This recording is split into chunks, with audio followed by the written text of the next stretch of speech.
Good morning. Happy Labor Day. I hope you get the day off. I hope you get to chill and rest before we jump in to the fall season tomorrow. School for a lot of us. All right, September 6th, the River of Healing. Ezekiel 47, 1 through 12. In my vision, the man brought me back to the entrance of the temple. There I saw a stream flowing east from beneath the door of the temple and passing to the right of the altar on its south side. The man brought me outside to the wall through the north gateway and led me around to the eastern entrance. There I could see the water flowing through the south side of the east gateway. Measuring as he went, he took me along the stream for 1,750 feet and then led me across. The water was up to my ankles. He measured off another 1,750 feet and led me across again. This time the water was up to my knees. After another 1,750 feet, it was up to my waist. Then he measured another 1,750 feet, and the river was too deep to walk across. It was deep enough to swim in, but too deep to walk through. He asked me, "Have you been watching, Son of Man?" Then he led me back along the riverbank. When I returned, I was surprised by the sight of many trees growing on both sides of the river. Then he said to me, "This river flows east through the desert and into the valley of the Dead Sea. The waters of this stream will make the salty waters of the Dead Sea fresh and pure. There will be swarms of living things whenever the water of this river flows. Fish will abound in the Dead Sea, for its waters will become fresh. Life will flourish whenever the water flows. Fishermen will stand along the shores of the Dead Sea, all the way from En-Gedi to Eglam. The shores will be covered with nets drying in the sun. Fish of every kind will fill the Dead Sea, just as they fill the Mediterranean. But the marshes and swamps will not be purified. They will still be salty. Fruity trees of all kinds will grow along both sides of the river. The leaves of these trees will never turn brown and fall, and there will always be fruit on their branches. There will be a new crop every month, for they are watered by the river flowing from the temple. The fruit will be for food, and the leaves for healing." Boundaries for the land, Ezekiel 47, 13 through 23. This is what the Sovereign Lord says. "Divide the land in this way for the 12 tribes of Israel. The descendants of Joseph will be given 2 shares of land. Otherwise, each tribe will receive an equal share. I took a solemn oath and swore that I would give this land to your ancestors, and it will now come to you as your possession. These are the boundaries of the land. The modern border will run from the Mediterranean toward the Hethlon, then on, why did I say the modern border? The northern border will run from the Mediterranean toward Hethlon, then through Lebo Hamath to Zedad. Then it will run to Beth Baratha and Sibram, which are the border between Damascus and Hamath, and finally Hazar Hatticon on the border of Haran. So the northern border will run from the Mediterranean to Hazarenan on the border between Hamath to the north of Damascus and to the south. The eastern border starts at a point between Haran and Damascus and runs along the Jordan River between Israel and Gilead, past the Dead Sea, and as far south as Tamar. This will be the eastern border. The southern border will go west from Tamar to the waters of Meribah at Kadesh, and then following the course of the brook of Egypt to the Mediterranean. This will be the southern border. On the west side, the Mediterranean itself will be your border from the southern border to the point where the northern border begins, opposite of Lebo Hamath.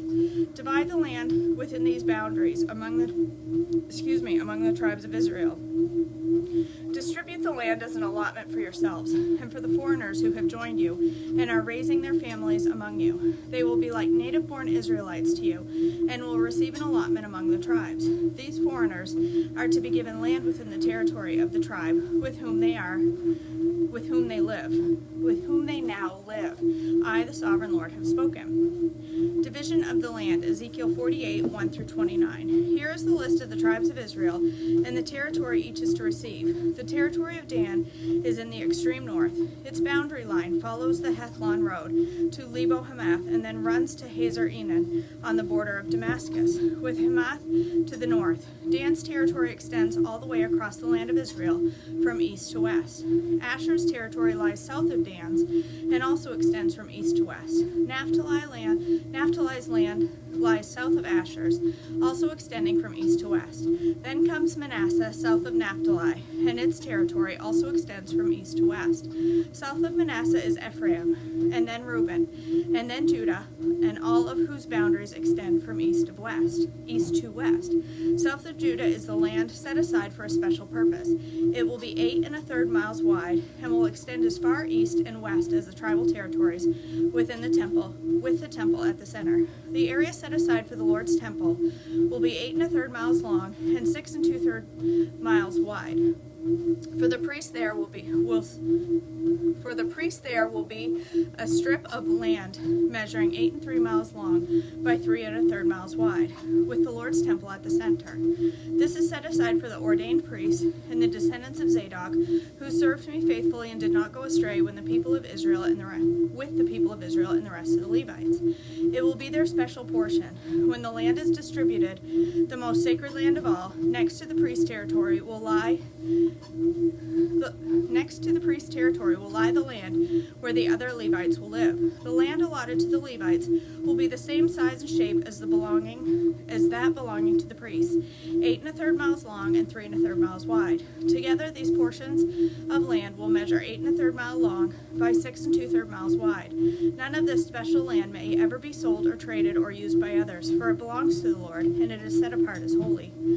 An additional strip of land, 8 1/3 miles long by 1 2/3 miles wide, south of the sacred temple area, will be allotted for public use, homes, pasture lands, and common lands, with a city at the center. The city will measure 1 1/2 miles on each side, north, south, east, and west. Open lands will surround the city for 150 yards in every direction. Outside the city, there will be a farming area that stretches 3 1/2 miles to the east and 3 1/2 miles to the west, along the border of the sacred area. This farmland will produce food for the people working in the city. Those who come from the various tribes to work in the city may farm it. This entire area, including the sacred land and the city, is a square that measures 8 1/3 miles on each side. The area that remains to the east and to the west of the sacred lands and the city will belong to the prince. Each of these areas will measure 8 1/3 miles wide, extending in the opposite directions to the eastern and western borders of Israel, with the sacred lands and the sanctuary and the temple at the center. So the prince's land will include everything between the territories allotted to Judah and Benjamin, except for the area set aside for the sacred lands and the city. These are the territories allotted to the rest of the tribes. Benjamin's territory lies just south of the prince's land, and it extends across the entire land of Israel from east to west. South of Benjamin's territory lies that of Simeon, also extending across the land from east to west. Next is the territory of Issachar, with the same eastern and western boundaries. Then comes the territory of Zebulun, which also extends across the land from east to west. The territory of Gad is just south of Zebulun, with the same borders to the east and the west. The southern border of Gad runs from Tamar to the waters of Meribah at Kadesh, and then follows the brook of Egypt to the Mediterranean Sea. These are the allotments that will be set aside for each of the tribes' exclusive possession. I, the sovereign Lord, have spoken. The gates of the city, Ezekiel 48, 30 through 35. These will be the exits on the city. On the north wall, which is 1 1/2 miles long, there will be 3 gates, each one named after a tribe of Israel. The first one will be named for Reuben, the second for Judah, and the third for Levi. On the east wall, also 1 1/2 miles long, the gates will be named for Joseph, Benjamin, and Dan. The south wall, also 1 1/2 miles long, will have gates named for Simeon, Issachar, and Zebulun. And on the west wall, 1 1/2 miles long, the gate will be named Gad, Asher, and Naphtali. The distance around the entire city will be 6 miles, and from that day, the name of the city will be The Lord is Here. Nebuchadnezzar to conquer Egypt, Ezekiel 29, 17 through 21, 571 BC. On April 26, the first day of the new year, during the 27th year of King Jehoiachin's captivity, this message came to me from the Lord. Son of man, the army of King Nebuchadnezzar of Babylon fought so hard against Tyre that the warriors' heads were rubbed bare, and their shoulders were raw and blistered. Yet Nebuchadnezzar and his army won no plunder to compensate them for all their work. Therefore, this is what the sovereign Lord says. I will give the land of Egypt to Nebuchadnezzar, king of Babylon. He will carry off its wealth, plundering everything it has so he can pay his army. Yes, I have given him the land of Egypt as a reward for his work, says the sovereign Lord, because he was working for me when he destroyed Tyre. And the day will come when I will cause the ancient glory of Israel to revive. And then, Ezekiel, your words will be respected. Then they will know that I am the Lord. A sad day for Egypt, Ezekiel 30, 1 through 19. This is another message that came to me from the Lord. Son of man, prophesy and give this message from the sovereign Lord. Weep and wail for that day, for the terrible day is almost here, the day of the Lord. It is a day of clouds and gloom, a day of despair for the nations. A sword will come against Egypt, and those who are slaughtered will cover the ground. Its wealth will be carried away, and its foundations destroyed. The land of Ethiopia will be ravished.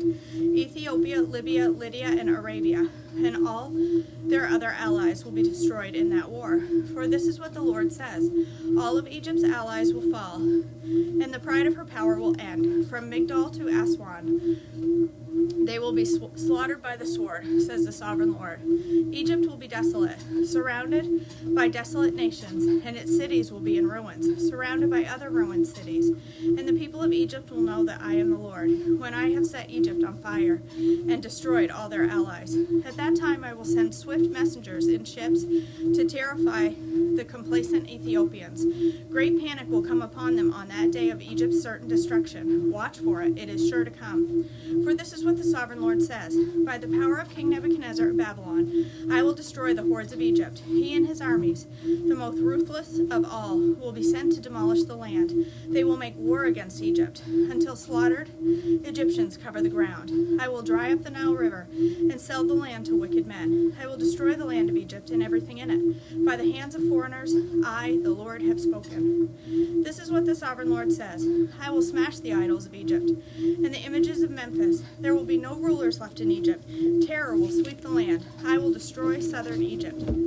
Set fire to Zoan and bring judgment against Thebes. I will pour out my fury on Pelusium, the strongest fortress of Egypt, and I will stamp out the hordes of Thebes. Yes, I will set fire to all of Egypt. Pelusium will be racked with pain. Thebes will be torn apart. Memphis will live in constant terror. The young men of Heliopolis and Bubastis will die in battle, and the women will be taken away as slaves. When I come to break the proud strength of Egypt, it will be a dark day for Taphanes, too. A dark cloud will cover Taphanes, and its daughters will be led away as captives. And so I will greatly punish Egypt, and they will know that I am the Lord. Hope for Israel's royal line, 2 Kings 25, 27 through 30, 561 BC. In the 37th year of the exile of King Jehoiachin of Judah, evil Merodach ascended to the Babylonian throne. He was kind to Jehoiachin and released him from prison on April 2nd of that year. He spoke kindly to Jehoiachin and gave him a higher place than any other exiled kings in Babylon. He supplied Jehoiachin with new clothes to replace his prison garb, and followed him and allowed him to dine in the king's presence for the rest of his life. So the king gave him regular food allowance as long as he lived. Jeremiah 52:31 through 34. In the 37th year of the exile of King Jehoiachin of Judah, evil Merodach ascended to the Babylonian throne. He was kind to Jehoiachin and released him from prison on March 31st of that year. He spoke kindly to Jehoiachin and gave him a higher place than all the other exiled kings in Babylon. He supplied Jehoiachin with new clothes to replace his prison garb and allowed him to dine in the king's presence for the rest of his life. So the Babylonian king gave him a regular food allowance as long as he lived. This continued until the day of his death. All right, that's it for September 6th. Stop this thing. Thanks for joining me this morning. I always enjoy this time of my morning. It's a great way to start the day. It really sets, you can wake up in a bad, crappy mood, which I often do. But come get on the treadmill, get those endorphins going, and read the Word, and all seems okay. It's just okay. The day gets better from there. So, all right, you guys, thanks for joining me. Happy Labor Day. I hope you get some rest today or time to do whatever it is you've been wanting to do and haven't had time to do. So have a great day. I'll see you upstairs hopefully for breakfast in a few minutes. I'm gonna make a s'mores latte this morning. Now I've made a s'mores latte before, but now I have real marshmallows. So I'm gonna make a yummy meal replacement s'mores latte this morning, and a fuel pool version will also be available. So, all right, you guys, thanks for joining. I'll see you upstairs and have a great day. Bye.